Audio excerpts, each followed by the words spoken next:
The 12th South Carolina was raised and organized outside Columbia, South Carolina in July of 1861.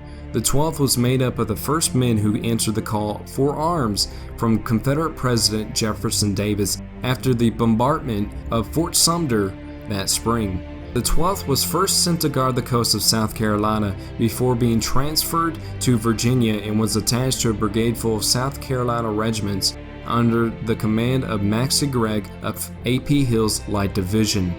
They would first see combat at the Battle of Port Royal and would continue to see combat during the 7 Days Battle and Northern Virginia Campaign.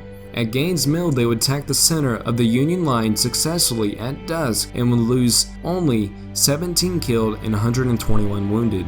From there, they would see slight combat at Frazier's Farm, losing nothing. At Second Manassas, they would barely hold on to the left flank of Jackson's line, and at the end of the contest, losing roughly half of their 270 effectives. They would then join Jackson in his chase for the Union Army, catching them at Chantilly, seeing little action there. During the Maryland campaign, they would be led by Colonel Dixon Barnes and would be attached to Gregg's South Carolina Brigade that accompanied Ambrose P. Hill as they sieged Harper's Ferry.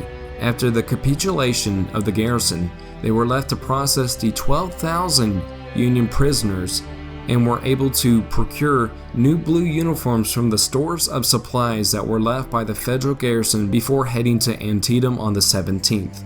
Once they reached the southern end of the battlefield, which was heating up thanks to Burnside's attack, the 12th was initially mistaken for federal reinforcements by the raw Union recruits on Burnside's left flank thanks to their blue uniforms.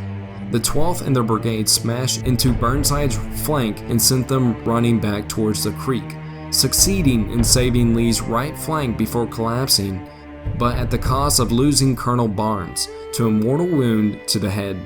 After their counterattack, the Battle of Antietam ended. 3 days later, the 12th along with their division counterattacked a federal reconnaissance in force and drove them back across the Potomac, ending the Maryland campaign at the Battle of Shepherdstown and being one of the last regiments to spill blood during the campaign.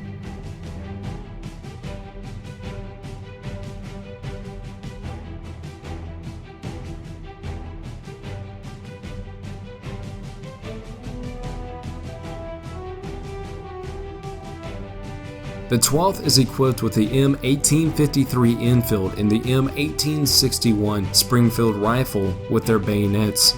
Both rifles are exceptional at medium and long ranges with their 58 caliber Minet ball. The 12th was able to acquire the more advanced M1861 Springfield rifle from the Federal Armory at Harper's Ferry and stand out from the comrades who still use the more antique guns.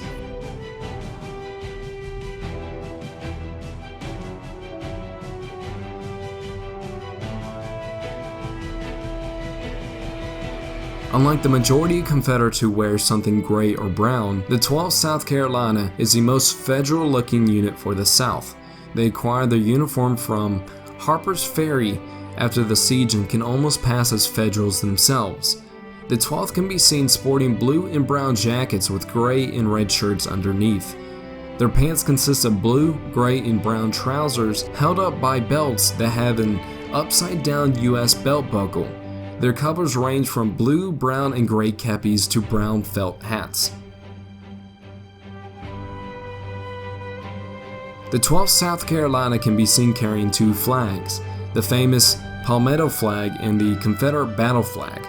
The palmetto on the South Carolina flag is ringed with a Roman laurel wreath to symbolize victory and honor for the men of South Carolina over their federal foe. The Confederate battle flag is of standard design but having a unique white border around it.